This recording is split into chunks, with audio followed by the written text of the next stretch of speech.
ದೇಶಕ್ಕೆ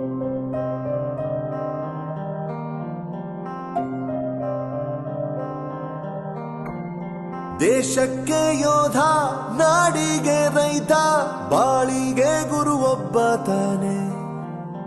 ಅಕ್ಷರ ಕಲಿಸೋ, ಅಜ್ಞಾನ ಅಳಿಸೋ, ಅವನು ಅನ್ನದಾತಾನೆ. ತಪ್ಪು ಸರಿಯ ತಿದ್ದಿ ತಿಳಿ ಹೇಳಿ ಸಮಬುದ್ಧಿ, ನಮ್ಮ ಚಿತ್ತ ಶುದ್ಧಿಯಾಗೋ ಹಾದಿ. ಎಷ್ಟೇ ದೂರ ಹೋದ್ರೂ ಮರಿಬೇಡ ನಿನ್ನ ಬೇಡು, ನಿನ್ನ ಸಾಧನೆಗೆಲ್ಲ ಇದುವೇ ಆದಿ.